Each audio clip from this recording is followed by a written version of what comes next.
네, 안녕하십니까. 오늘은 제2과 지도력의 위기 교과 시작하겠습니다.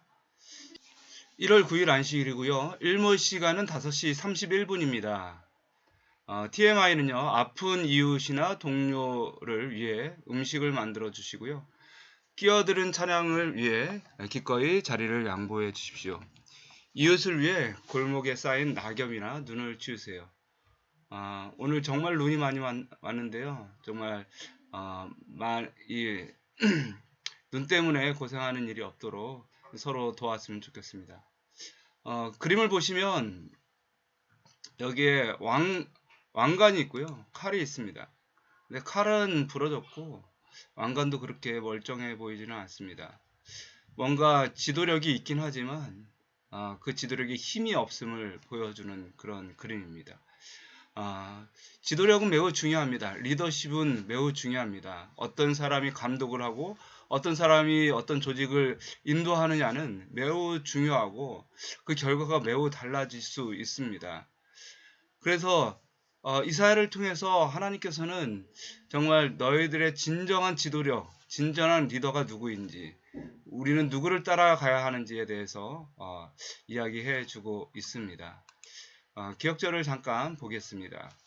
우시야 왕이 죽던 해에 내가 본즉 주께서 높이 들린 보좌에 앉으셨는데 그의 옷자락은 성전에 가득하였고, 우시야 왕이 죽던 해에 이사야는 하나님의 보좌, 하나님의 성전을 보게 되었고 하나님의 영광을 보게 되었습니다. 하나님께서 왜 우시야 왕이 죽던 해에 그때 이사야에게 나타나셨고 또한 보좌를 보여주셨는지, 그리고 이사야를 왜 부르셨는지에 대해서 오늘 살펴볼 것입니다. 먼저 안식일 소지에는요, 공자와 자공의 대화의 이야기가 나옵니다. 논어에 보면 공자와 자공이 이 대화를 하는데요. 자공이 정치에 대해서 물어봤습니다. 공자가 말했습니다. 정치에는 중요한 것이 세 가지가 있는데 첫 번째는 음식이다. 두 번째는 무기다. 그리고 세 번째는 민심이다. 라고 얘기를 했습니다. 그때 자공이 다시 물어봅니다. 그 셋 중에 부득이 하나를 뺀다면 가장 먼저 빼야 될 것은 무엇입니까? 그것은 무기다. 공자가 얘기했습니다. 두 번째, 그러면 두 번째로 뺄 것은 무엇입니까? 두 번째로 빼야 한다면 식량이다. 그러면 세 번째는 무엇입니까? 세 번째는 민심이다. 무기보다도 국방력보다도 식량보다도 가장 먼저 민심을 살펴봐야 한다라고 하는 것입니다. 그 백성이 지도자를 따르지 못한다면 나라가 온전히 설 수가 없다라는 것이죠. 백성이 지도자를 따를 수 있는 인격과 품성이 있어야만 백성들이 신뢰하고 따라올 수 있다라고 하는 것입니다. 여러분, 리더십이라는 것은 무엇이냐면 두 가지 종류가 있는데요. 비즈니스에서 보스가 있습니다. 보스는 뒤에서 이 사람들을 지도해서 앞으로 끌고 사람들을 움직이게 하는 사람이 있고요. 그 다음에 비즈니스 사업에서 리더가 앞장서서 모든 일을 설섬수범하면서 따라오게끔 하는 것이 있습니다. 그래서 어떤 리더가 되느냐에 따라서 이 밑에 있는 사람들이 그 일을 어떻게 따라갈지가 결정이 됩니다. 물론 장단점은 있겠지만 대부분의 사람들은 리더가 앞에서 먼저 솔선수범 보여주는 것을 매우 좋게 생각을 합니다. 어떤 군인이 군 복무를 연장하기 위해서 서명을 하려고 서 있었을 때 증병관이 물어봤습니다. 자네는 왜 군 복무를 연장하려고 합니까? 라고 물어봤더니 이 군인이 된 사람이 원래 민간이었을 때는 아무도 나를 리더해주고 지휘해주는 사람이 없어서 내가 다시 군 복무를 연장하게 되었다라고 이야기를 하고 있습니다. 남방 유다도 마찬가지였습니다. 진정한 리더가 없었던 것이죠. 어디로 가야 될지 이끌어주는 사람이 없었기 때문에 많이 방황하게 되었습니다. 성경의 리더십은 나를 따르라고 하는 것이 아니라 주님을 따를 수 있도록 도와주는 것이 진정한 리더십입니다. 우리가 때때로 결국은 겸손하고 결국은 재능이 있고 뭐 여러 가지 리더십에 대해서 이야기하지만 나를 따르라고 한다면 성경의 리더십은 아닙니다. 우리의 리더십은 오직 예수 그리스도 한 분밖에 없고요. 우리가 지도자로 세우는 그 이유는 예수님을 따라가고 예수님을 바라볼 수 있도록 그렇게 성도들을 그리고 자신을 따라오는 사람들에게 그 인도하고 또한 길을 열어주는 것이 바로 진정한 리더십입니다. 깨닫기를 보시면 지상의 지도자들이 흔들릴 때 하나님이 우리의 유일하고 영원한 왕이심을 인정한다. 맞습니다. 유일한 왕은 예수님이시라는 것입니다. 느끼기는요, 완전하신 하나님 앞에 우리가 우리의 죄성과 무가치함을 느껴야 한다라고 하는 것이고요.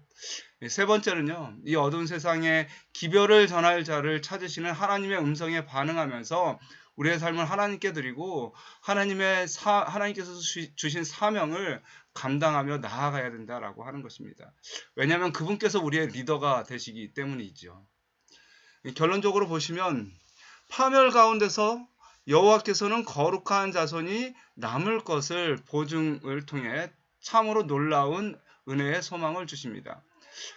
우리 주변의 모든 것에 소망이 없어 보일 때에도 우리는 하나님이 세상을 주관하고 계심을 확신할 수 있습니다.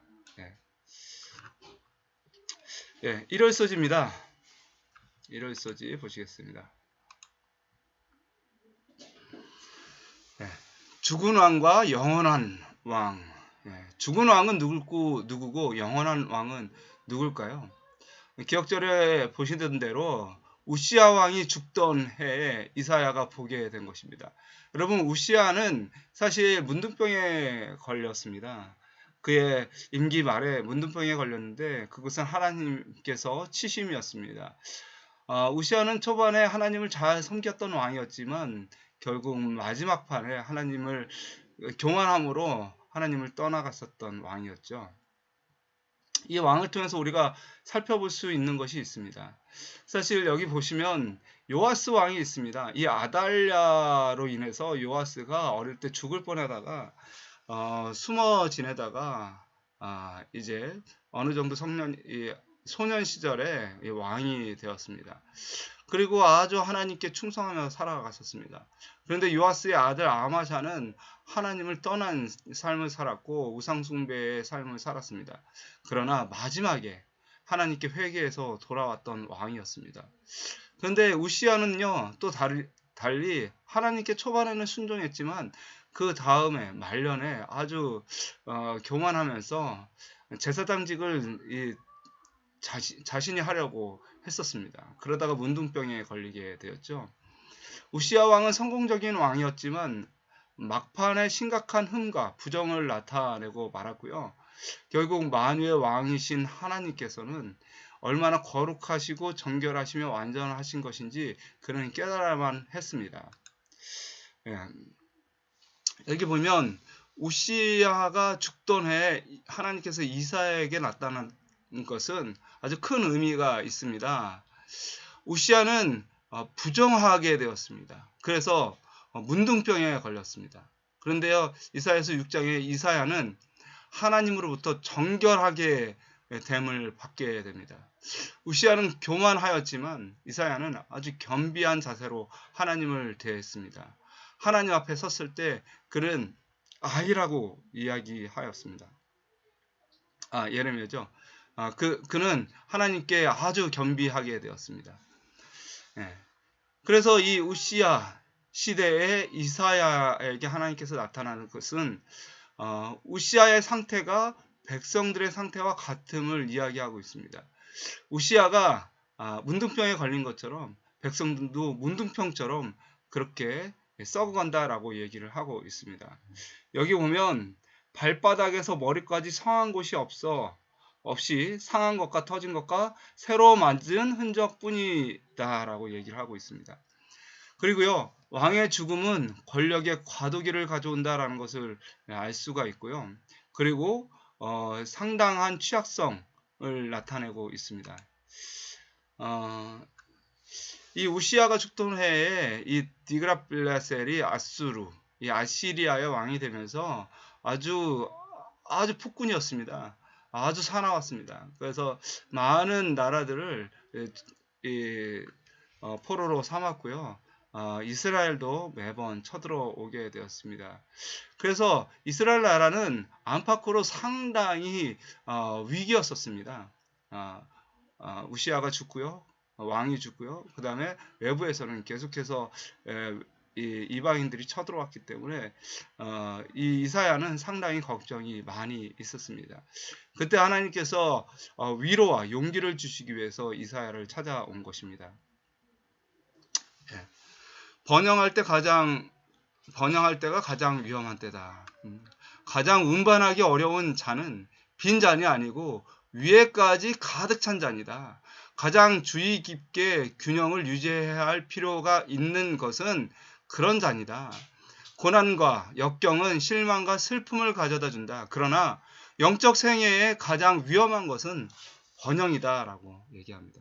맞습니다. 우리가 가장 좋을 때, 잘 나갈 때, 번영할 때 그때 조심해야 될 것입니다. 교만하지 말아야 할 것입니다. 오늘 소재에 보시면 거룩하다가 제목인데요. 예. 이사야가 하나님의 보좌를 보게 됐는데 그 보좌에 옷자락이 성전에 가득했고 이 스랍들은 천사들입니다. 이 천사들이 6개의 날개가 있는데 2개로는 자기 얼굴을 가리고요. 2개로는 자기 발을 가리고요. 2개는 두 날개로는 날아다니면서 계속 외칩니다. 거룩하다 만군의 여호와 그의 영광이 온 땅에 충만하도다라고 이야기합니다. 하나님의 거룩하심을 이스라엘 민족에게 보여주는 것이죠. 여러분 아스루 군대가 출정길에 오르면서 국제정세가 혼란에 빠져서 왕이 죽게 되었고요. 이사야의 눈에 누가 세상을 통치하고 있는지 확실히 알 수 없는 암울한 시대가 온 것이었습니다. 이사야는 이상 속에서 하나님의 보좌에 앉아 계신 휘황찬란한 광경을 목격하는데요. 거기에 천사들은 거룩하다라고 노래를 한 것입니다. 겉으로 보이는 사건들이 아주 위험해 보일지라도 이 세상이 하늘의 하나님께서 통치하고 계심을 보여주는 장면입니다. 에스겔도 그렇고요. 요한도 그렇고요. 다니엘도 그렇고요. 계속해서 교회의 위기 그리고 이 세상의 위기가 찾아왔을 때 하나님께서는 그 종들에게 항상 하나님의 보호자를 보여주시고요. 하나님의 통치하심을 보여주십니다. 그렇게 함으로 세상이 산산조각이 나도 하나님의 뜻이 온전히 선 것을 보게 하여서 큰 위로와 격려와 소망을 얻게 하려는 것입니다. 우리가 수직적인 관점에서 보고요. 그 다음에 수평적인 관점에서 보고 이제 수직적인 관점에서 세상을 볼 수 있는데요. 우리가 수평적인 관점에서만 세상을 보면 저 하늘의 것이 보이지가 않습니다. 그런데요. 수평적인 관점에서 절망이 오고 좌절이 있을지라도 수직적인 관점에서 하늘을 쳐다보면 이렇게 하늘을 쳐다보면 분명히 소망이 생기고 빛이 생기고 그것을 주님께서 보여주시는 것입니다. 남은 백성에게도 남은 자손에게도 마지막 시대까지 하나님께서 그분의 보좌를 보여주십니다. 이에 하늘에 있는 하나님의 성전이 열리니 성전 안에 하나님의 언약궤가 보이며 또 번개와 음성과 우레와 지진과 큰 우박이 있더라. 어두울 때 정말 진리를 잃어버리고 좌절하고 있을 그때에 하나님께서 보여주신 것은 하나님의 언약궤인 것입니다. 하나님께서 여전히 지금 일하고 계시고요. 마지막 준비를 하고 계신 것을 보여주시는 것입니다. 영감의 교훈에 보면 하나님을 만났을 때 얻는 깨달음이라는 제목으로 이사야는 이러한 주의 영광과 위엄의 계시를 보았을 때 하나님의 순결과 거룩하심을 깨닫고 감동을 받았다. 창조주의 비할 데 없는 완전하심과 자기 자신을 포함해서 오랫동안 이스라엘과 유다의 선민으로 헤아림을 받아온 사람들의 악한 행위를 비교하면 그것들은 얼마나 선명한 대조를 이루었던가. 예. 세상은 악하지만 하나님은 순결하고 거룩합니다. 하나님의 순결하심과 거룩하심을 보면서 우리는 큰 위로와 소망을 받아야 할 것이죠. 예. 5일째입니다. 5일. 예. 새로운 인격체, 화요일 소지죠. 이사야서 6장 5절에 보면 천사가 나타나서 이사야의 입술을 깨끗하게 해줍니다. 그때 내가 말하되 화로다 나여 망하게 되었도다. 나는 입술이 부정한 사람이요 나는 입술이 부정한 백성 중에 거주하면서 만군의 여호와이신 왕을 배웠음이로다 하였더라. 예. 여러분, 지성소에 계신 하나님께 나아갈 수 있는 사람은 대제사장밖에 없습니다. 그런데 이사야는 대제사장도 아님에도 불구하고 하나님 앞에 나아갔어요. 그리고요, 제사장 이 속죄일에 나아갈 때는 향을 피어 오르면서 연기의 보호를 받으면서 나아가야만 했는데 연기도 없었습니다. 대제사장도 아니었고 연기도 없었는데 하나님을 보게 된 것이죠. 그런데 성전은 연기로 가득 찼었는데요. 그것은 하나님의 임재의 상징이었습니다. 속죄일에 주님께서 임재하시는 그 상징입니다. 그래서 이사야는 그 하나님의 임재의 상징을 보면서 나는 이제 죽겠구나라고 하면서 고백을 하는데 희한한 고백을 합니다. 나는 입술이 부정한 사람이요. 내가 입술이 부정한 것이고요. 그리고 내 입술이 부정한 백성 중에 거주하면서 우리 백성들이 부정하다는 것이죠. 그래서 이 속죄일에 보면 대제사장이 제사장의 죄와 그 다음에 백성의 죄를 속죄하는 그런 장면이 나옵니다. 마찬가지로 그 장면을 아주 깊이 상징 보여주는 그런 내용입니다.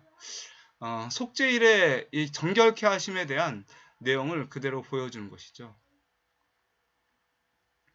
이사야서 6장 6절에 그때의 스랍 중에 하나가 제단에서 집은 바 핀 숯을 손에 가지고 그것을 내 입술에 대며 이르되 내 악이 제하여졌고 내 죄가 사하여졌느니라. 여기 보면 두 가지 사역을 하는데요. 정결하게 하고요. 거룩하게 하고요. 그리고 그 거룩한 기별의 향기를 나타낼 수 있도록 하여 줍니다. 무슨 말이냐면 이사야의 입술을 정결하기 위해서 스랍은 핀 숯을 사용합니다. 그리고 입술에 그것을 대게 되면서 죄악이 사해졌다라고 얘기합니다. 이것은 말뿐만 아니라 그 사람의 존재 자체 그리고 그 사람의 모든 삶을 거룩하게 한다라는 이야기입니다. 사실은 이 불은요 영원히 타오르게 한 그 제단에서 꺼내온 거룩한 불입니다. 그래서 이것은 단순히 죄 속죄만을 위한 이 속죄가 아니라 이 사람을 거룩하게 하고 정결하게 해서 이 사람을 하나님의 뜻대로 순종케 하는 그런 불이라고 하는 것입니다. 그것은 아주 뜨겁죠. 아주 고통스럽지만 힘들지만 그 순종이 아주 힘들지만 그것으로 말미암아 사람이 거룩해질 수 있다. 이것은 성령을 통해서만 우리에게 주어질 수 있는 것입니다. 그래서요 여러분 그 불이 우리의 입술을 이렇게 태우는데요. 우리의 입술을 대면 그 타는 냄새가 납니다. 우리의 삶을 태워서 우리의 전적인 그런 생애를 태워서 향기를 내도록 하는 것입니다. 그것이 이제 여기서 상징하는 거룩이라고 하는 것입니다. 그래서 이것이 마지막 남은 자손의 사명들로 이렇게 살펴보면 계시록 14장 12절에 성도들의 인내가 여기 있나니 그들은 하나님의 계명과 예수에 대한 믿음을 지키는 자니라 라고 이야기하고 있습니다. 그래서 하나님의 부름을 받고 사명을 가지고 나아가는 사람들, 입술의 정결함과 삶의 정결함과 순종함을 가지고 나아가는 사람들, 이 사람들은 불처럼 뜨거운 그런 고통을 당할 수도 있겠습니다. 내 입술이 타는 듯한 그런 경험을 할 수도 있습니다. 그러나 그 향기는요 하나님의 거룩하심을 나타내고 내 개인의 삶뿐만 아니라 이 사회를 변화시키고 그 다음에 하나님 나라를 이 땅에 임하게 하고 하나님께 영광 돌리는 그런 삶으로 살게 된다라고 하는 것입니다. 영감의 교훈에 보면 지성소에 가득한 하나님의 임재의 빛 가운데서 그는 만일 자기 자신의 불완전함과 무능함을 그대로 버려둔다면 결코 부르심대로 사명을 성취할 수 없다는 것을 깨달았다. 그러나 한 스랍이 고통 중에 있는 그를 건져내고 그로 하여금 큰 사명에 적합한 사람이 되게 하도록 보내심을 받았다. 예. 우리는 무능하지만 주님께서 우리와 함께 하심으로, 주님께서 우리를 거룩해 하심으로 우리도 거룩하게 될 수 있습니다. 네.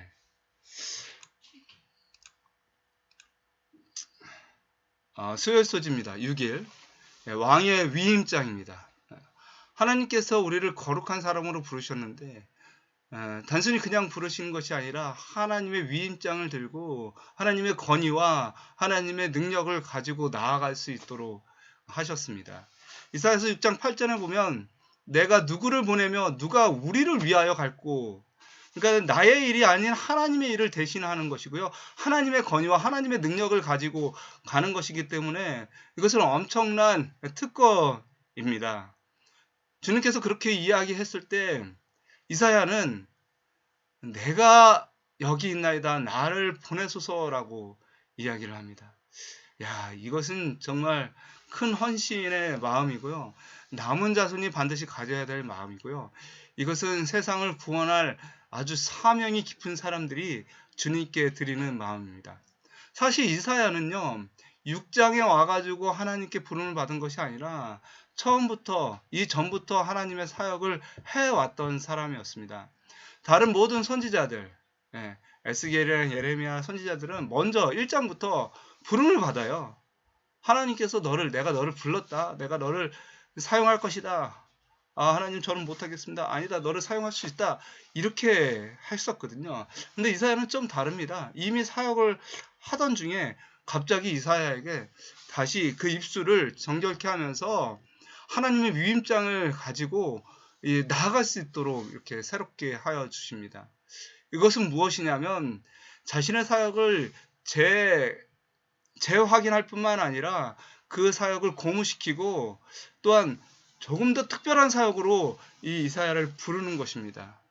단순히 이 사람들을 복음에 초청하는 것으로 부르는 것이 아니라 이사야가 하나님의 말씀을 대로 순종할 수 있도록 많은 사람들을 정결케 하는 그런 사역을 하게 되는 것입니다. 이것은 하나님의 나라를 위한 참된 제자로서의 삶을 살아갈 수 있도록 부르시는 것이죠. 주님께서 이사야를 부르실 때에 그곳이 어디냐면 바로 성전이었고요. 그 성전에는 어린 양의 피를 가지고 갔습니다. 이사야를 부르시는 그 능력은요, 다른 능력이 아니라 그리스도의 피로 말미암아 부르게 된 것입니다. 그들은 비록 나약하고 연약하고 죄가 많은 사람이지만 하나님의 위임장을 받을 수 있도록 예수 그리스도의 피의 보증으로 우리를 부르신 것입니다. 요한도요, 계시록 5장 6절에 보면 한 어린 양이 서 있는데 일찍이 죽임을 당한 것 같더라 라고 이야기하면서 이 십자가 사건이 우리를 죄에서 구원할 뿐만 아니라 성령과 동행하며 살게 하시고 예수 그리스도의 사역을 감당하게 하시는 큰 능력이 있다라고 하는 것입니다. 그것이 바로 그리스도의 피라고 하는 것이죠. 히브리서 4장 16절에 그러므로 우리는 긍휼하심을 받고 때를 따라 돕는 은혜를 얻기 위하여 은혜의 보좌 앞으로 담대히 나아갈 것이니라. 우리가 계속해서 은혜의 보좌 앞으로 나아가는 것은 주님께서 우리와 함께 하시기 때문입니다. 우리가 사역을 할 때 정말 부족하고 연약한 것들이 많아요. 근데 우리가 그럼에도 불구하고 계속해서 우리의 사역을 할 수 있는 것은 그리스도께서 우리를 계속해서 거룩하게 하시고 우리에게 수술 되시고 우리를 향기롭게 계속해서 하시기 때문입니다. 그것을 우리가 기억하면서 주님 앞으로 계속해서 남대히 나아갔으면 좋겠습니다. 영감의 교훈에 보면 하나님께서 각 시대에 그분의 일꾼들을 갖고 계신다. 그 시간의 부름은 그 사람이 옴으로 응답된다. 그리하여 거룩한 음성이 내가 누구를 보내며 누가 우리를 위하여 갈고 하고 외칠 때에 내가 여기 있나이다 나를 보내소서 하는 응답이 올 것이다. 예. 이런 사람들이 되었으면 좋겠습니다. 7일 목요일 소지입니다. 섬뜩한 호소.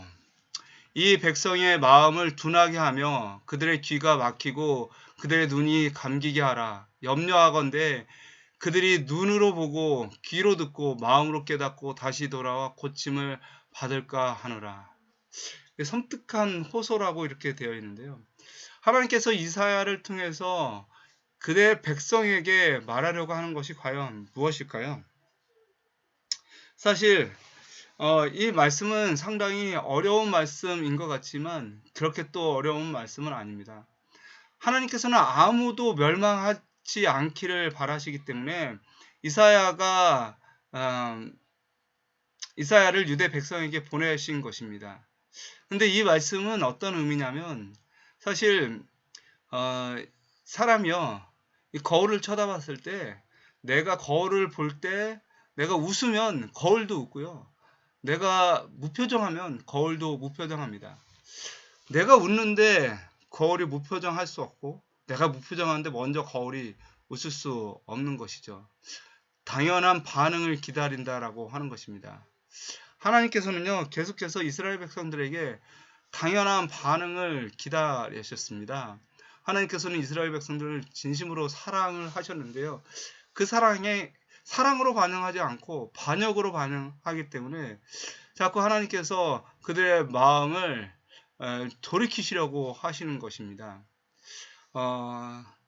그런데요, 하나님께서 그들을 부르면 부를수록 그들의 마음이 움직여져야 되는데 거절하면 거절할수록 더 마음이 굳어져서 그들은 결국 반응하지 못하는 병자들이 되고요. 결국은 회복되지 못하는 그런 사람이 되는 것입니다. 그래서 하나님께서 이렇게 얘기하시는 것입니다. 야, 그들이 이제 얼굴이 굳어가지고 하나님을 못 쫓아올 수 있으니까 그들을 그냥 내버려 두라. 그들의 귀를 막게 하고 그들의 눈을 가리게 해서 그들이 반응하지 못하도록 하자. 그리고 나서 그 불편을 겪고 나서 하나님을 찾도록 하자라고 하는 것입니다. 하나님께서 부르시는 것은 우리에게 기회가 될 수 있습니다. 그것은 우리를 변화시키는 기회인 것이죠. 그 기회를 우리가 잡아야 할 것입니다. 하나님은 우리가 회개할 수 있도록 포기하지 않고 호소하십니다.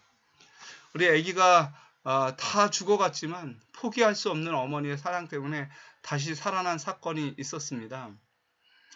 누군가 마음이 완악해졌다면 그것은 하나님의 지속적인 사랑을 거부한 것입니다. 그러나 그 포기하지 않는 사랑을 우리가 발견한다면 그 사랑에 반응할 수 있을 것입니다. 내가 그의 마음을 완악하게 한다. 예. 여러분, 바로의 마음을 하나님께서 완악하게 하신 것이 아니고 사실 하나님의 포기하지 않는 사랑을 계속해서 부어줌에도 불구하고 그것을 거절하니까 결국 마음이 완악하게 변화되었습니다. 하나님께서 우리에게 자유의지를 주셨기 때문에 우리는 하나님의 사랑을 우리의 자유의지로 발견하고 하나님 앞에 나와야 될 것입니다. 영감의 교훈에 보면 하나님은 그분의 종들을 통하여 사람들에게 말씀하시며 주의와 경고를 주시고 죄를 견책하신다. 그분은 각 사람에게 그들의 그릇된 행위가 품성에 고착되기 전에 그것들을 시정할 수 있는 기회를 주신다. 그러나 만일 그가 시정하기를 거절한다면 하나님의 능력은 그의 행동의 경향을 제시하기 위하여 개입하지 않는다. 금요소지입니다.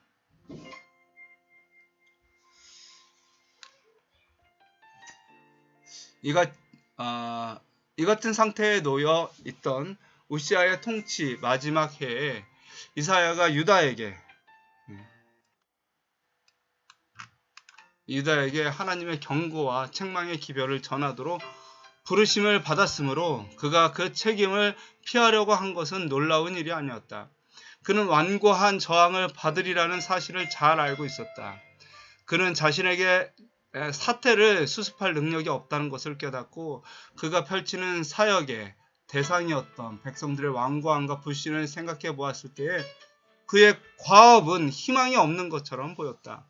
그가 절망 중에 그의 사업을 포기하고 유다로 하여금 여전히 우상 숭배를 계속하도록 버려둘 것인가? 니느웨의 신들이 하늘의 하나님을 무시하고 세상을 지배하게 할 것인가? 예.